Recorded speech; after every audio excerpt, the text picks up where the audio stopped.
You, John Fitzgerald Kennedy, do solemnly swear. I, John Fitzgerald Kennedy, do solemnly swear. That you will faithfully execute the office of President of the United States. That I will faithfully execute the office of President of the United States.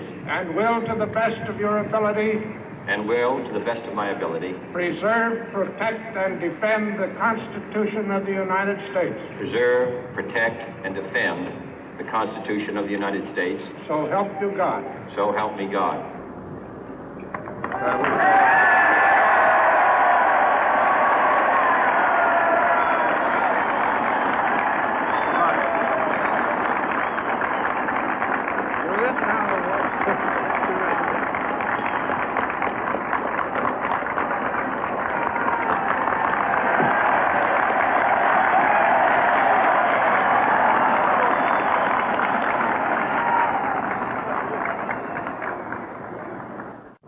Vice President Johnson, Mr. Speaker, Mr. Chief Justice, President Eisenhower, Vice President Nixon, President Truman, Reverend clergy, fellow citizens. We observe today not a victory of party, but a celebration of freedom, symbolizing an end as well as a beginning, signifying renewal as well as change. For I have sworn before you and Almighty God the same solemn oath our forebears prescribed nearly a century and 3/4 ago. The world is very different now, for man holds in his mortal hands the power to abolish all forms of human poverty and all forms of human life. And yet the same revolutionary beliefs for which our forebears fought are still at issue around the globe. The belief that the rights of man come not from the generosity of the state, but from the hand of God. We dare not forget today that we are the heirs of that first revolution. Let the word go forth from this time and place to friend and foe alike that the torch has been passed to a new generation of Americans born in this century, tempered by war, disciplined by a hard and bitter peace, proud of our ancient heritage, and unwilling to witness or permit the slow undoing of those human rights to which this nation has always been committed and to which we are committed today at home and around the world.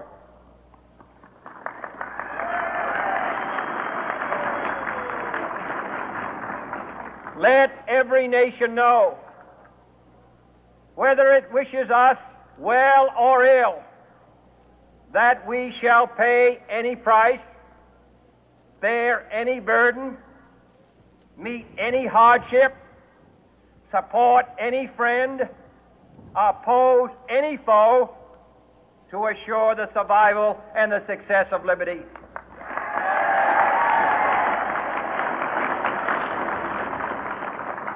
This much we pledge and more.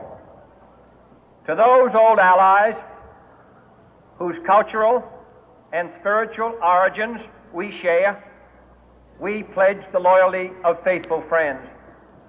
United, there is little we cannot do in a host of cooperative ventures. Divided, there is little we can do, for we dare not meet a powerful challenge at odds and split asunder. To those new states whom we welcome to the ranks of the free, we pledge our word that one form of colonial control shall not have passed away, merely to be replaced by a far more iron tyranny.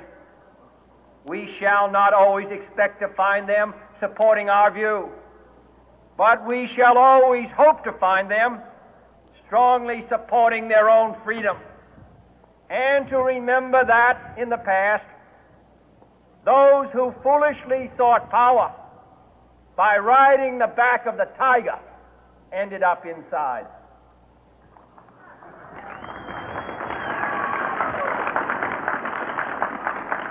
To those people in the huts and villages of half the globe struggling to break the bonds of mass misery, we pledge our best efforts to help them help themselves for whatever period is required, not because the communists may be doing it, not because we seek their votes, but because it is right.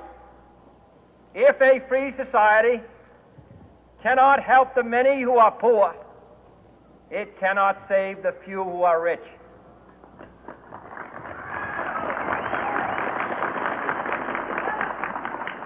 To our sister republics south of our border, we offer a special pledge to convert our good words into good deeds, in a new alliance for progress, to assist free men and free governments in casting off the chains of poverty. But this peaceful revolution of hope cannot become the prey of hostile powers. Let all our neighbors know that we shall join with them to oppose aggression or subversion anywhere in the Americas. And let every other power know that this hemisphere intends to remain the master of its own house.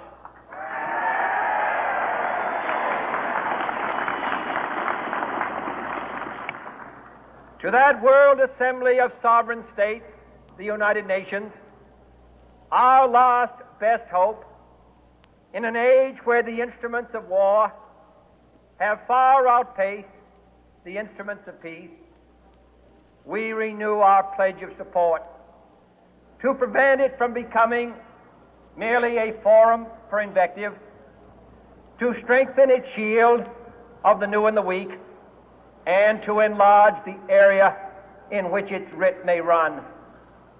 Finally, to those nations who would make themselves our adversary, we offer not a pledge, but a request that both sides begin anew the quest for peace.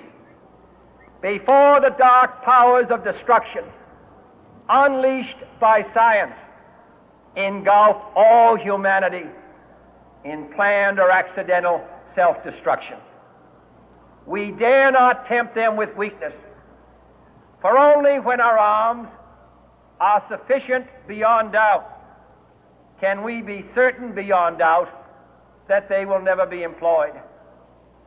But neither can two great and powerful groups of nations take comfort from our present course, both sides overburdened by the cost of modern weapons, both rightly alarmed by the steady spread of the deadly atom, yet both racing to alter that uncertain balance of terror that stays the hand of mankind's final war.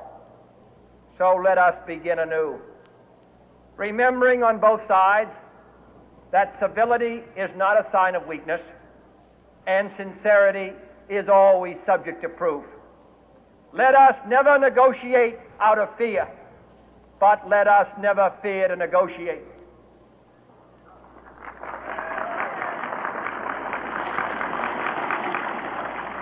Let both sides explore what problems unite us, instead of belaboring those problems which divide us.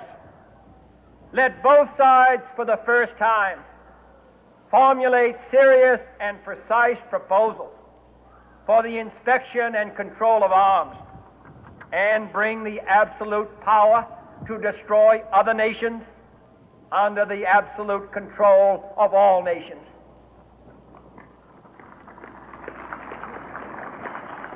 Let both sides seek to invoke the wonders of science instead of its terrors. Together, let us explore the stars, conquer the deserts, eradicate disease, tap the ocean depth, and encourage the arts and commerce. Let both sides unite to heed